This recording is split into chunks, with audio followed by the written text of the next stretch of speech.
It's 6 o'clock in London. Well, it is by the time you're watching this, ladies and gentlemen, because we're recording in the middle of the afternoon, thanks to busy schedules all round. Nonetheless, by the time you're watching this, it's 1 p.m. in New York, so therefore it should look like this in the background with wonderful skyscrapers all around.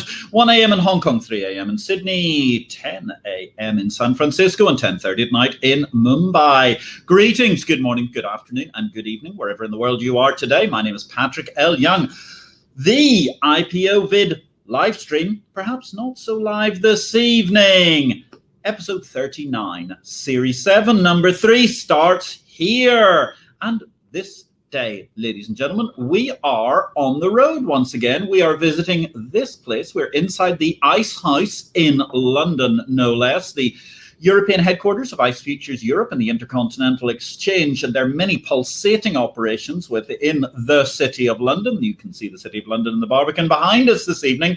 Our special guest is Stephen Hamilton. Steve is the global head of financial derivatives at the Intercontinental Exchange Futures Exchange Europe. Gosh, what an exciting time it is. Steve joined in July 2019 as the global head of financial derivatives, responsible for the interest rate product lines across the ICE group. Prior to joining ICE, Steve had been at digital asset MTF Archax, and indeed before that, he was previously COO at the London Stock Exchange Group's interest rate subsidiary, CurveGlobal.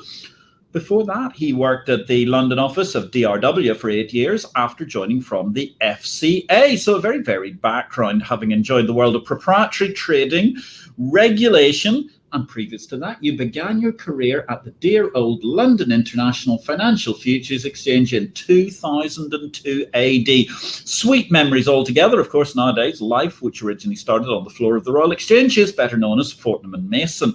For those who've been recently within that fabulous hall, originally built by Sir Thomas Gresham several centuries ago. So, Steve, first of all, welcome to the show. It's a delight to be here. You are the first person that we've had in person, so proximate to me. No social distancing today, I'm terribly sorry to say. For those of you who are mask-wearing aficionados, must be rather difficult if you can manage to withstand the stress of two humans within one room at the same time. Good grief. Who knows where civilization might end if people get to meet face-to-face more often. Usually at this point in time, we'd say, where in the world are you today? Well, of course, the answer is you're beside me, I suppose we can say. But tell us a little bit about your journey to getting to the Intercontinental Exchange. It's been a varied career. It has. Thank you, Patrick. Well, as you point out, I actually started sort of here. So I started at LIFFE, and now I look after the main LIFFE business in rates. So there's an argument to say that perhaps I could have done some more things with my career, but actually the whole time has circled exchange-traded derivatives and very much LIFFE and ICE. So I started 20 years ago just down the road at Cannon Bridge House. So post open outcry, all electronic by the time I arrived. And then kind of bounced around a couple of different places. I saw very early on that regulation was playing an increasing part in the world that I'd just joined. And so thought a time at the regulator would be a good move. And it was. I'd learned an awful lot. And from there, I wanted to come back into industry, and I found DRW in London at a really good time for them and for me. They were growing. I wanted to help grow a business. And I stayed there for 8 years before moving to the LSEG. And then I took a year out. So one of the items on that wasn't on your list, I took a year out traveling with my family before coming back, doing some consulting work, and then took the call from ICE almost 3 years ago, who said, could we have a conversation about coming back and looking at these old LIFFE markets? Wow, fascinating altogether. It's an interesting, novel experience traveling. Wonder when that will come back. I mean, one of those things. So apparently by November, you might even be able to go back across the Atlantic and visit your colleagues. That would be very exciting in Atlanta. Fascinating to think you've been around there for 20 years. I mean, the interest rate macro has actually been quite remarkable. because certainly over the course of that 20-year period, we seem to have been almost perennially quantitatively easing in some way, shape, or form. I have a graph on the wall of my office, mainly to remind me that the job isn't easy, I guess, and it shows interest rates over the last 20 years. And for the first 8 or 9 years of that graph, there is actual two-way movement in interest rates. Do you remember when that was a thing? Yes. And at 2008, the line comes almost straight down, and then 18 months ago, even lower, which I guess none of us thought was possible ahead of this pandemic. And that's where we've been for 18 months. That the expectation of that changing is very real now.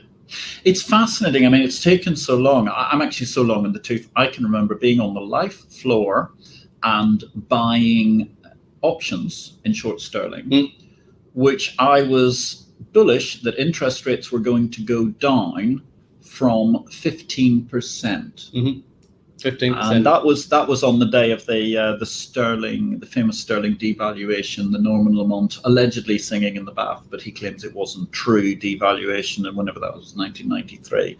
30% volatility. I ended up buying that day, and I still made money. It's quite incredible altogether. Those were the days. But it's interesting. I mean, as you say, we're coming towards the end by the looks of it. I mean, nobody obviously knows when the interest rates are going to raise or go down, or when there's going to be a movement according to what's happening. But how do you think that's going to impact the actual structure of the market?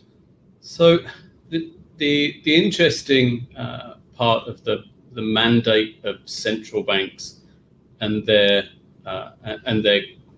core message to have control of inflation means that they can't, and the market can't, ignore what's happened over the last 6 to 9 months as economies have reopened, sometimes closing again, and inflation has become a real factor in the real economy. It's easier for some central banks than others. So the Bank of England has quite a wide mandate to look at inflation, but also employment and growth and a bunch of factors. The ECB's mandate is actually more narrowly controlled, very tightly focused on inflation. And the numbers that have been published very recently means that the market has to expect change in monetary policy, whether that's quantitative easing or changing in central bank rates. When that happens and by how much is a real driving force as to the utility of the markets that we operate at ICE. And that's why we've seen real interest and real growth in the use of those contracts recently. Then when you add in LIBOR cessation for a number of the LIBOR benchmarks at the end of this year, it's been, I mean, I've been here 2.5 years. It's been a really interesting time to be here and working in the rates market. Yeah, it's very interesting because I would have also thought, obviously, coming up, there must be a very exciting moment, because if interest rates do start going up to any degree, you're going to see a huge increase in volume. Because let's face it, people don't wake up in the morning at the moment and think my interest rate's 1 or 2%, or good grief. What was it? I mean, you borrowed recently in America at something like 0.8% or something for 5 years or 10 years or something. I mean, it's just absolutely incredible. The Swiss exchange, they borrowed what Swiss francs at 0.2% last week. You don't really hedge against that to a great degree, do you? It's the equivalent of pushing everybody against a wall. There's nowhere to go. Yeah. And there's very little risk to manage. Again, coming back to the graph on my wall with real two-way risk. Yeah. You will have participants on both sides. When we're right up against the wall, there is just less risk to manage, and the rates you talked about are just historically almost crazily low. Yeah. It's not healthy for an economy that wants to grow to have rates of inflation and interest rates that are that low. So it ought not to be something that we want to perpetuate, and the market at the moment, looking at the sterling and euro curve, has already priced in interest rate hikes across the globe, but for us, very euro sterling focused. And the expectation of when that happens and by how much is very much a factor on our volumes, but also on the real businesses that people are operating, which in the end is what we're there to serve. Oh, absolutely. And it's going to be very exciting when you get towards several percent, and suddenly people do have a two-way risk to worry about, because if you're at 3 or 3.5%, you could be at 5 or 6% quite rapidly. At the same time, you could be back to 1%. Do you think that's going to be an interesting market for traders? Because we've now got a generation of interest rate traders who are not used to when I was interest rate trading, the benchmark for sterling was about 10%. Can you imagine that? 1,000 basis points, and it's like nowadays you look at, 100 basis points seems like a lifetime. It will be interesting to see how different firms' models hold up to an interest rate environment that has real interest rate risk. If we're looking at the real systematic end of the trading market, which tend to look at very short-term models, even if you were to go into a medium-term model and say we've got 5 or 6 years worth of data, this is a really powerful data set we're working from. There's nothing in there that could look like 2, 3 or 4% interest rates. So it will be interesting to see how that market develops. And in the increasingly electronic and data-driven world, I guess we'd expect the smartest guys in the room to be able to use that data to their advantage, which will present opportunities. It'll present very interesting opportunities, and certainly it's going to be fascinating, because if that were the only problem you had, good grief, that would make life complex enough. But at the same time, your massive juggernaut, your Boeing 747, or maybe it's your Tupolev or C-130s flying through the air for almost 24 hours of trading every day, and the blob has decided you're going to change the basis upon which interest rates are going to be calculated. That must be rather exciting. It is, and I mentioned to you before we started in the build-up here, I don't know what it is about me, but 3 years ago or so, when I sat down with ICE to talk about this job, I found that very exciting. So you're right, it's a huge project. Short sterling futures and options has been around for more than 30 years, is an extremely well-utilized benchmark by markets wider than just pure interest rate derivatives. And we have to move that business across to not a brand new benchmark, but a brand new underlying for the contract. One of the advantages we have is that Sonia isn't new. It's been around for more than 10 years and is well known and understood in the markets. But to effect that kind of change is a huge project. And I think one of the things that I found interesting about that, and I do like to simplify things wherever I can, is it meant that we would have to really communicate with our customers. And that's something that I look forward to doing. I think in business we all need to do more of, and so that's what's attracted me, and it's what we've done for the last 2.5 years that I've been here, and some of the numbers, especially in Sonia options that we've seen very recently, really validate that approach. It was very difficult to get very definite opinions from our users, from our members, prior to the announcement on March the 5th that cessation was definitely happening at year end. So although it was July 2017 where Andrew Bailey, then Chief Executive of the FCA, now Governor of the Bank of England, first outlined the timetable for year end 21 as LIBOR cessation, when LIBOR would cease to be representative.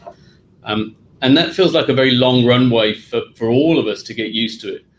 However, like all deadlines, they really only start to matter the closer they get. And so until that announcement, it was very difficult to get real consensus. We worked really hard to make sure that we understood everyone's view and everyone's needs. When that March the 5th announcement came, it was a very intense period of rechecking the market view before we published our guidance at the end of March 23rd, on what would happen at year end with your short sterling derivatives contracts that you still held prior to cessation.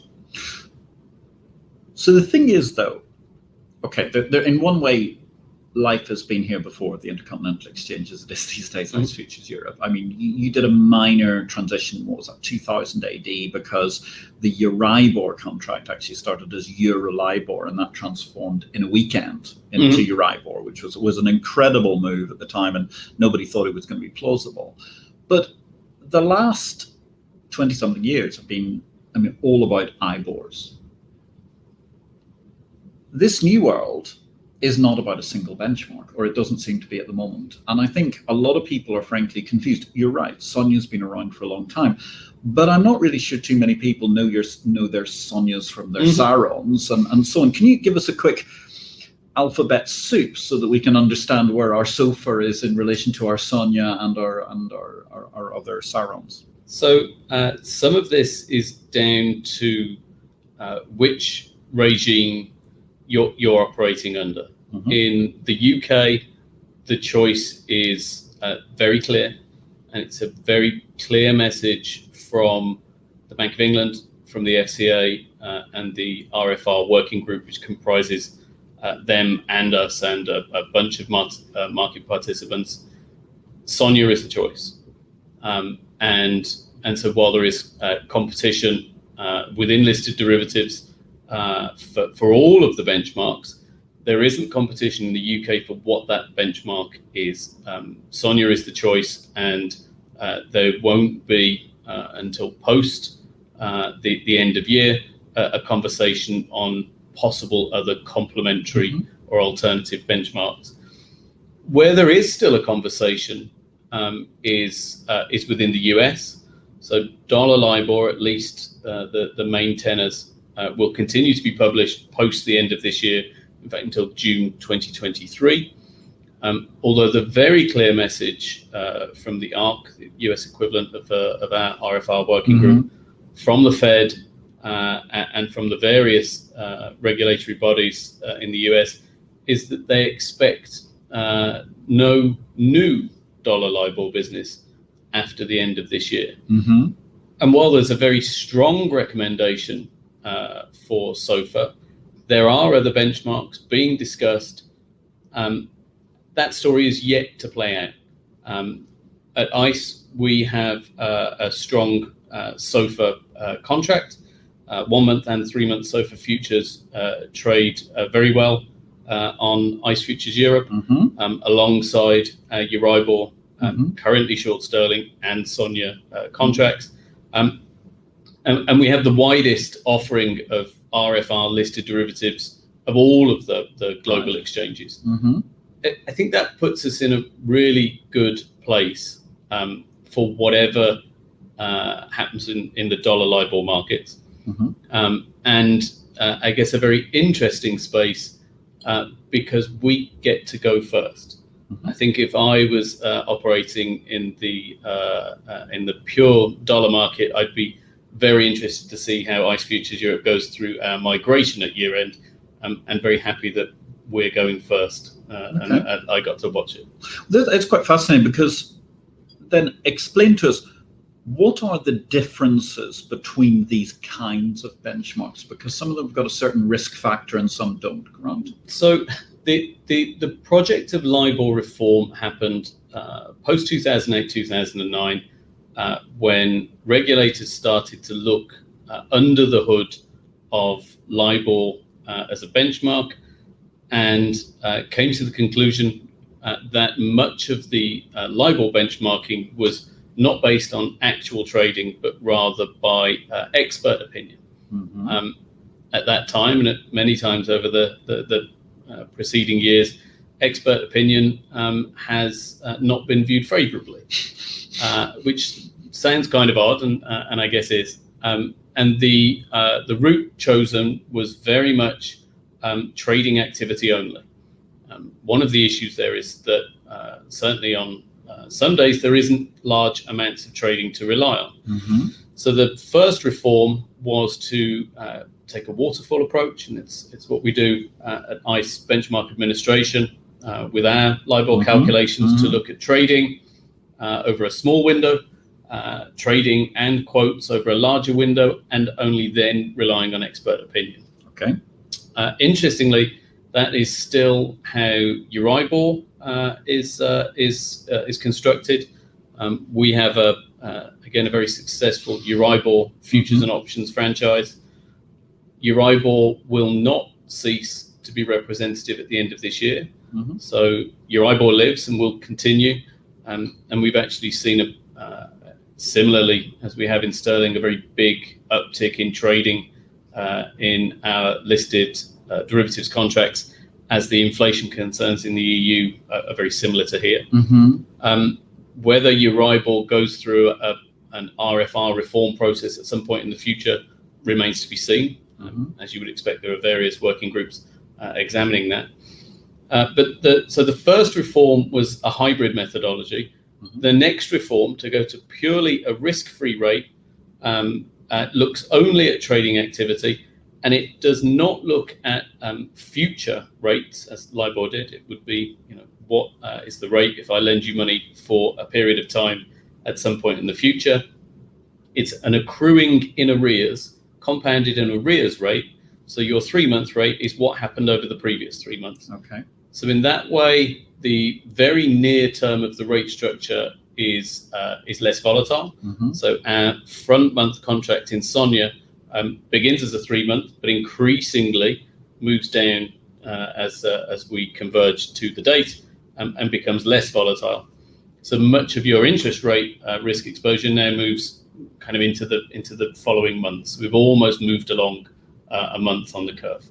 Fascinating. So here I am, ladies and gentlemen. I'm in the ICE House in London. We're here at the headquarters of Intercontinental Exchange's European arm, which, as you well know, used to be the London International Financial Futures Exchange as part of the backbone of that business, but they've added many other things over the course of time, including, of course, ICE Benchmark Administration, which you were just talking to. My guest today is Steve Hamilton. He is the man in charge of the interest rate franchise. We're talking about SONIA, Saron, all of the things that are taking place to replace the IBORs, well, at least replace the LIBORs. And it is interesting that, Euribor is still there.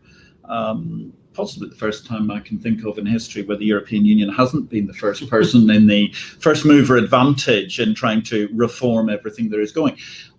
What do you think that's going to do to the sort of the structure? Do you think that's going to have any impact on the euro itself? Because obviously dollar rates are changing the way they're calculating, sterling rates are changing the way they're calculating, and then somewhere in the middle you've got the second biggest currency in the world. It's going to be business as usual as it was.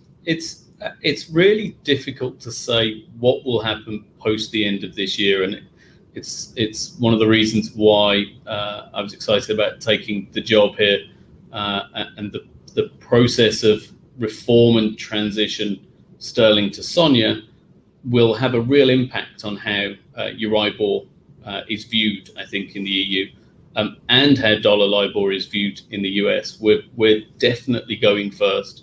And we're definitely moving, and the world is watching. And nothing like this has happened in rates for 20 years. And you're right, it was, Euromark and Euro Lira to move into either Euro LIBOR or Euribor, and everyone on the live floor thought it would be Euro LIBOR. Yep. And right at the last minute, it went to Euribor. So what will happen there, I think, will be very much predicated on what happens here with sterling. Different factors will have an influence on that, and SONIA being around for a long time prior has definitely helped with its transition. And you can see that very recently in our SONIA options complex. So 2 or 3 months ago, I'm just about to do a board presentation, which is why I've got some of the numbers here. 2 or 3 months ago, total SONIA open interest was there or thereabouts 400,000 lots. and was running probably 10 or 12% of total GBP on the futures side, much lower on options. Today we're over 2.4 million. The options in the last 2 weeks have really picked up. So post September expiry, August was the best month ever. We did 27,000 lots ADV. Last week we did over 1.5 million, so over 300,000 a day. And all of the regular short sterling options market participants post the September expiry, remember the DEC 21 expiry will still expire to LIBOR, and no reason why it shouldn't. It remains a representative rate. Post the SEP expiry, I've said, okay, well, moving into next year, we know that SONIA will be the benchmark. Now, we know that sterling options that we trade in next year will convert at the end of the year into SONIA. But why don't we move straight into SONIA now? And so it's been a real market-led transition. And that's again, to come back to the work we've done, that's really validated our approach of providing the market with the tools it needs to do its job, but very much not telling it how or where or what to do in terms of managing its risk. Very, very interesting. And that actually probably leads us to a useful question that I know we had come in from the audience, which was in relation to benchmarks, which was, is there a winning benchmark post LIBOR, or will it be a kind of status quo in terms of how the things separate between different benchmarks? It's been the topic of almost every virtual panel I've either attended or sat on when talking about dollar LIBOR. And the market view is really fragmented on that. So I spoke to a market practitioner in New York 2 weeks ago who said, I see no reason why we can't have a multi-benchmark world where different benchmarks and different tools are used to satisfy different use cases. I spoke to another market practitioner who said, I don't see why we would have multiple benchmarks with fragmented liquidity, when actually with my standardized listed derivatives, what I'm really looking for is to manage my risk in as quick and easier way as possible. If you come back to our gilt derivatives markets, so the long gilt futures market is very successful. Again, like short sterling's been around for a very long time, has a huge number of participants globally who use that contract to manage their UK sovereign debt risk. But it's a standardized contract with a limited contract specification in terms of time and issuance and cheapest to deliver. But the liquidity there means it's the benchmark and means it's the standard. So would I get a better correlation with a 2-year gilt or a 5-year gilt or a 30-year gilt future? And I may, but do I need that correlation at the expense of liquidity? And the answer is, at the moment, it isn't. But it's an ongoing conversation that we try and have with our client base. Again, I come back to it, I sound like a broken record, but it's not for us to tell participants how to manage their risk. It's rather for us to provide the tools for them to do that. And if we get that right, and we provide the right marketplace, the right number of buyers and sellers, we provide technology that works, we provide connectivity that works, then we get to charge a fee for that business to work. And that's what, as a marketplace, I think our job is. It's very interesting. I mean, you talk about providing the right tools. One of the big changes in the course of your career, I mean, your original career with LIFFE starting in 2002 and the job that you have now 20 years later, is just how much depth we've managed to get across the yield curve. Because, I mean, sterling was barely liquid for a couple of years, really, in the course of 2000 to 2002. And then the extent to which that curve has expanded has been quite spectacular in all of the interest rate products, Euribor as well, over the course of the last years. It's very interesting you talk to about things like short gilts, medium gilts, and so on. But How have things been in the course of recent years? Because traditionally there was always a problem with cheapest to deliver moving around a great deal with those contracts, wasn't there? There has been, and LIFFE and ICE have both taken measures to address those issues. There is a lot more issuance in gilts now than there ever has been, and the last 18 months have only seen more of that. The depths of liquidity available in the short-term interest rate curves, certainly a big factor of that is the electronification of the markets, and the ability, therefore, to get the smartest guys in the room working on solving the problems that the market has, which is how to manage its risk in the short to medium term. There are some very, very smart people operating in markets now. Now, when I started at LIFFE, it had just come from the floor, and there was very much a leaning towards tall alpha males who could operate in that environment. Now that isn't even a factor in becoming a good trader, and some of the traders now wouldn't have been able to operate in that environment, but they're absolutely perfect for the job now of providing liquidity in a much more data-driven and quant-driven environment, which has allowed that liquidity out in the curve to exist. I worked for a proprietary trading firm that employed some very smart people, and the profile of market making and liquidity providing firms has definitely changed, as it has with exchanges. We have to have much more of a technology focus, and we have to have much more of a data focus. So the profile of people who work in the markets has changed, the markets has changed, but the principal reason for being there hasn't. There is still a certain amount of risk that needs to be managed, and a certain amount of risk that can be taken for those who have a view, and the markets are the place for that to happen. So the fundamentals haven't changed, just the route to market. So the fundamentals haven't changed. The route to market has changed, a lot more technologically driven, a lot more data driven. But at the same time, you raise this brilliant point about the fact that, well, yes, even if you've got 6 or 10 years worth of data, it might be completely useless in the brave new world of where interest rates are going to go, not because of IBOR issues, but simply because of the core rate itself. And we mentioned earlier on, there was this incredible pattern. I mean, was it 2000, 2001? I mean, Euro LIBOR had been launched as a futures contract. It turned out it was the wrong contract, and the whole open interest was changed in a weekend, which was quite an epic weekend in the history of the LIFFE exchange per se. That said, you've got a few epic dates coming up in the meantime, haven't you? So what's the sort of, give us, I mean, I'm not asking for the precise dates and times, but what's the transition schedule you're looking at now? So you're right. We have a finite timeline. It's not quite yet keeping me awake at night, but we are definitely getting there. So by the middle of December, all of the December 21 expiries in short sterling and Euro Swiss will have occurred, and then we have LIBOR cessation December 31st.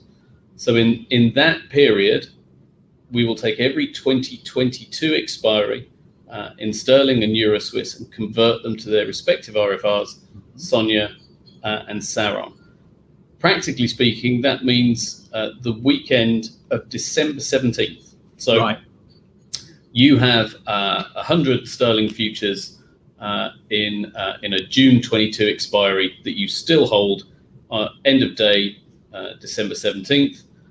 Over that weekend, working with the clearing community to make sure that everybody has the correct books and records. For the open of business December 20th, you will now have the respective amount of SONIA or SARON. Right. So it's actually, it's a big project, and it's been a big communication project. We haven't built any new technology for it, and we made that decision in conjunction with the clearing community. If we had to build new technology, and make everybody build that or buy it or conform to it, we're introducing more risks. So we're using normal clearing processes, normal end of day processes to migrate all the positions across. We have a bunch of information out on the website and a page and a Q&A document. And practically speaking, every question that comes in from anyone in the community is a relevant question, and we try and add that to the Q&A document for everyone there. But practically speaking, you go home on December 17th with an IBOR, and you come in on December 20th with an RFR derivative. Excellent. And at that point in time, the Hamilton family don't mind whether there's Turkey or not because of Brexit. You'll be relieved because you've managed to make the transition. Yeah, so nobody's on holiday that week or December the 20th. From December the 21st onwards, we can start thinking about Christmas. Thinking about Christmas. Oh, Until then, it's LIBOR migration and nothing else. That is quite a sensational calendar for you. Do you think it's been more helpful in terms of the migration because of the fact that you also own your own clearinghouse? Because obviously the last time around when we were when Euribor was being created, or Eurolibor as it was, and then Euribor, but the introduction of the euro took place under the regime where the London clearinghouse was still the separate clearinghouse to LIFFE. It's difficult to say without having experience of in-house of the previous change. What I will say is it's been extremely helpful having really smart people at the clearinghouse. ICE is an organisation that I think handles big projects really well. The migration of the LIFFE contracts to ICE Clear in 2012-13, when announced, looked an extremely ambitious timetable, but it was done with the minimum of fuss and successfully. So I don't anticipate any problems with the current migration, and I will say it's been a really interesting project to be involved with, but that's helped by working within a firm who's good at delivering things like this. So, big change ahead in the short-term interest rate world. You mentioned the fact that the gilt market has been having a great deal of issuance recently. It's almost as if there's been some major kerfuffle out there for us to all be concerned with. I haven't kept up. But at the same time, we've got a whole new kind of gilt market which come in, and actually we have an interesting question which was sent to us earlier on, because today we're being recorded. We're not actually running as a live stream, ladies and gentlemen, for a couple of different reasons to do to our schedules. But of course, you can always leave us a question on SpeakPipe if you wish to during the course of the week, or send us an email ahead of our guests coming in. So what is the green gilt market, and what do green gilts mean for gilt futures? So this couldn't be more of a pertinent question.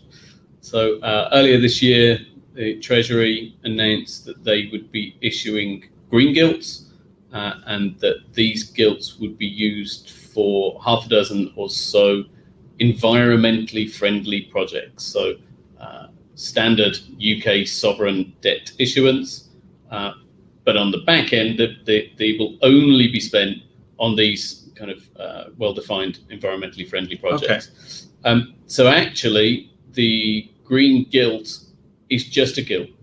It has the same credit profile, the same risk profile, in that it's from a UK sovereign. The only difference is on the back end, and not in how it's delivered. All of those systems are exactly the same and administered, but only how the money is spent.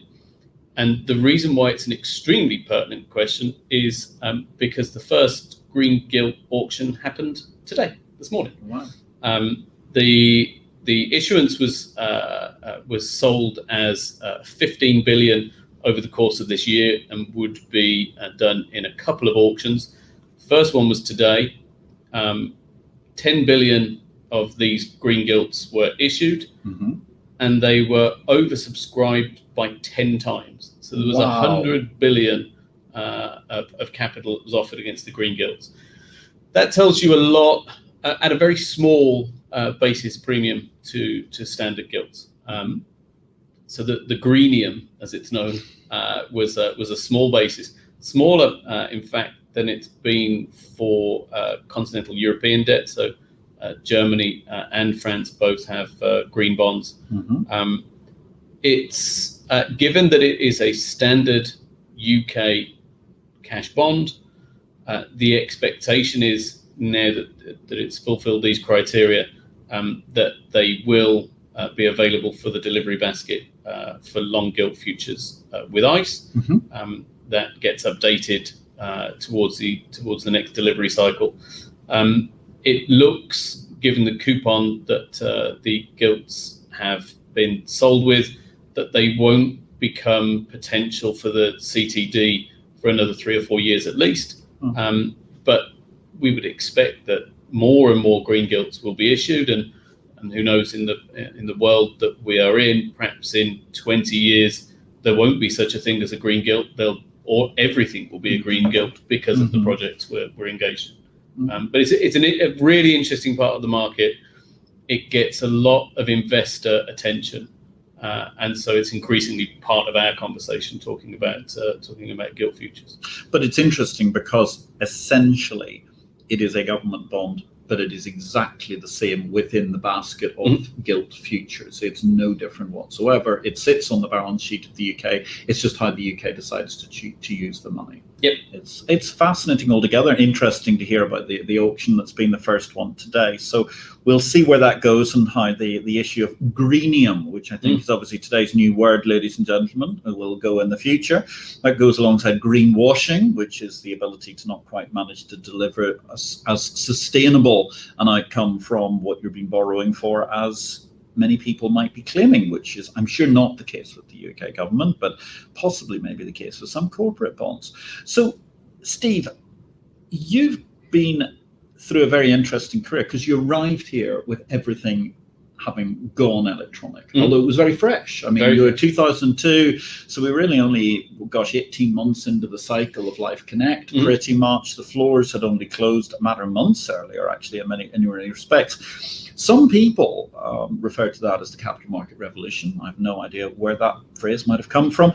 But where do you think, where does the capital market revolution then go from here when you look at your everyday interest rate business and as the finance business as a whole? So you're right.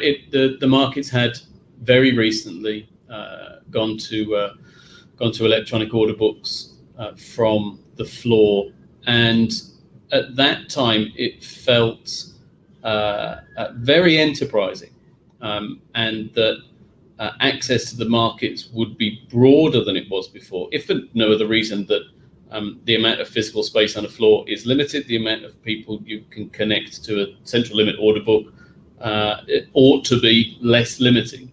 And I think for a long time that was true. And I think we had some very enterprising firms that started between that time and maybe until sort of 2010, 2012, where you really could get 2 or 3 smart guys in a room who would work on a specific set of facts and theories, and would be able to enter the market and put them to the test against everybody else in the market.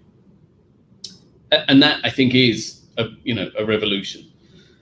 The difficulty I have at the moment is with the burden that we now put on those firms to enter the market. So that I think the barriers to entry are very high, and so those barriers to entry still remain that you would need to connect to an exchange via one route or another, whether you connect directly or sponsored access or direct market access through another provider.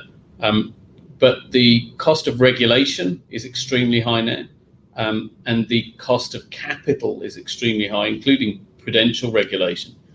And it means that it's much harder for those same smart guys to be able to access the markets. And so what we're seeing is an increase in size of firms in the proprietary trading community, as those barriers to entry mean that the smaller groups just don't have the ability to enter.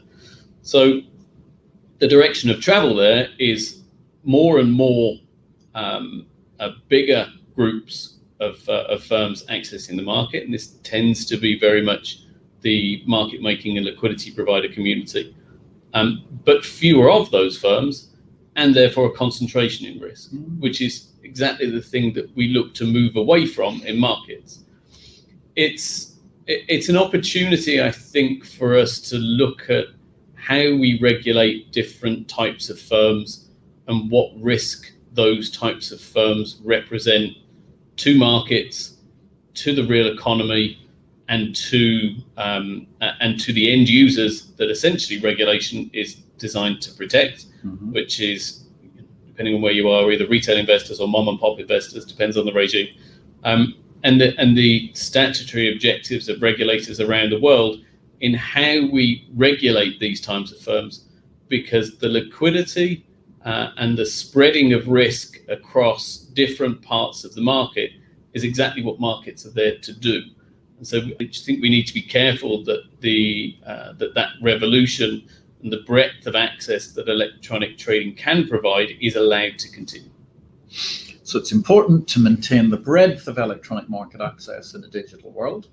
At the same time, you've got concerns over the issues of concentration because of the pure size of the proprietary trading community, which is so interesting when you think how it's moved in 20 odd years from thousands of local traders to really a remarkably small number of big firms. You've got this incredible benchmark issue, risk transition, as you yourself said. I mean, the Intercontinental Exchange is a company that you feel has got a particularly strong track record in managing transitions. I think that's a reasonably fair truism, actually, to say, and at all points in time.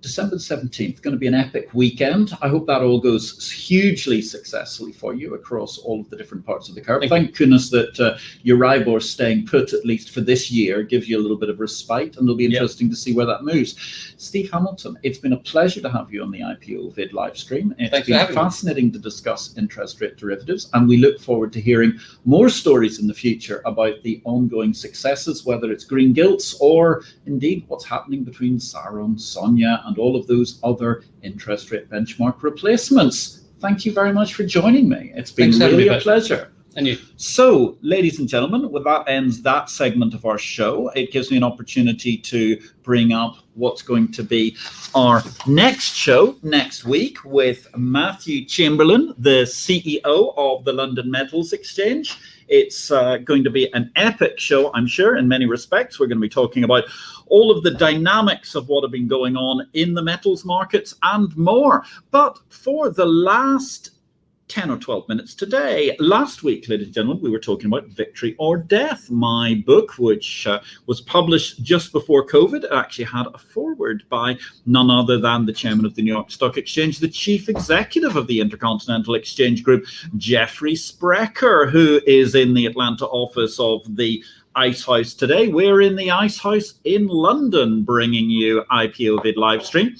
So we had some questions left over from last week, and I promised to answer them today. So therefore, let's get straight to it. Peter Sekon, he's the man who's also the administrator of the Telegram group for Valerian Blockchain, the company of which I'm an executive director, as well as editing, of course, as you know, Exchange Invest, the daily newsletter of the Bourse business. Peter is asking about, are there any concerns on security of blockchain in terms of cyber attacks and the integrity of the data used held? The answer is actually sensationally so, and that follows with a question from Romilly Wakeling, one of the shareholders actually of Valerian Blockchain as well, and a very, very active member of the Telegram group. She mentions the fact there are worries about NFTs and cryptocurrency being stolen after happened with, for example, Poly Network, which had a huge hack just a few weeks ago. What steps are being taken to ensure that the users remain in control of their wallet? Well, look, I mean, a long, long time ago, bank robbers were famously taken to courts and they were asked why they were always robbing banks. And the answer, which I think was Willie Mullins was supposed to have said in the US in the late 19th or early 20th century, was, well, Judge, because that's where the money is. quite natural. In the old days, we used to have all those sorts of heist movies where people wanted to talk about the idea of, burying into the vaults of the Bank of England. Nowadays, what do they do with these sorts of bank vaults? Well, the truth is, around the corner from where we are today, just near to the Bank of England, there's a thing called the Ned, which is a kind of private members club and a series of restaurants, because everything seems to turn into a restaurant these days in the modern world of retail therapy. And in fact, you can go to the basement and see the vault, which was actually used in Goldfinger, the James Bond film, representing Fort Knox, and the door to that is opened onto a world of, well, a private club.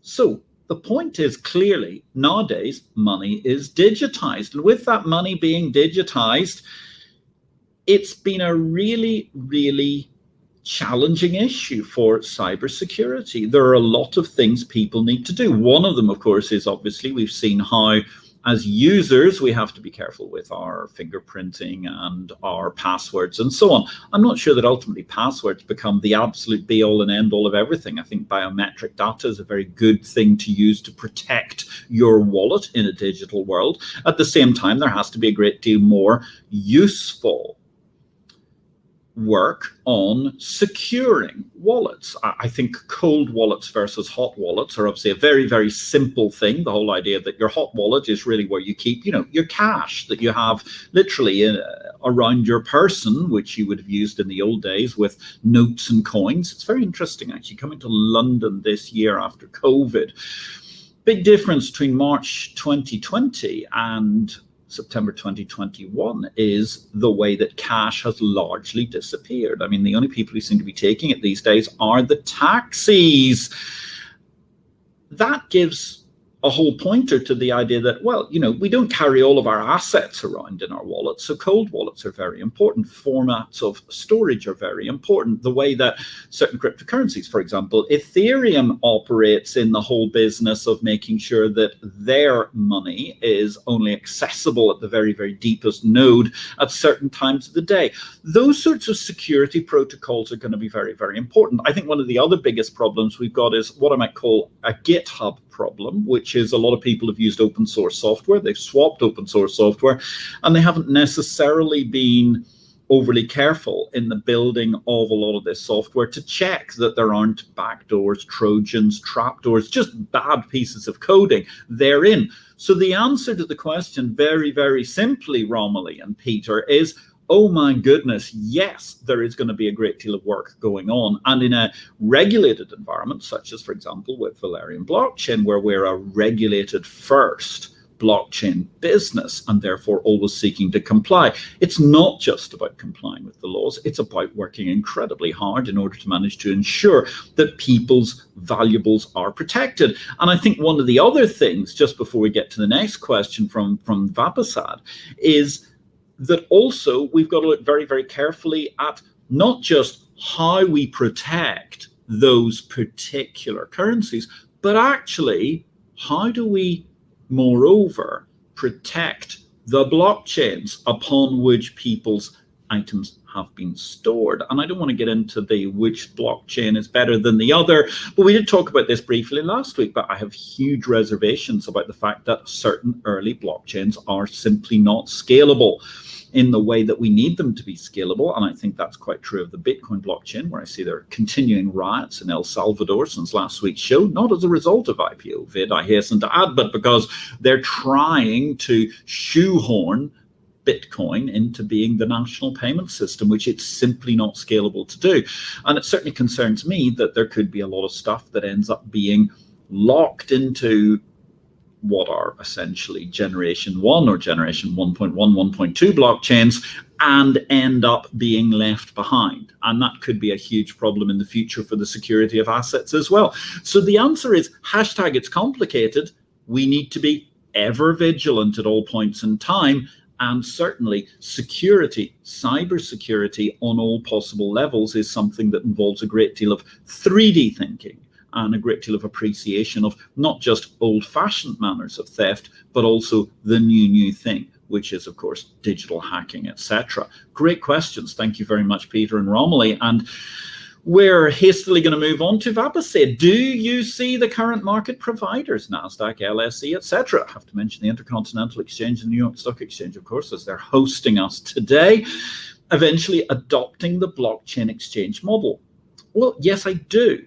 But I think also that's where we have to start thinking about, again, this argument about decentralized exchanges and centralized exchanges, and also how the technology powers different things.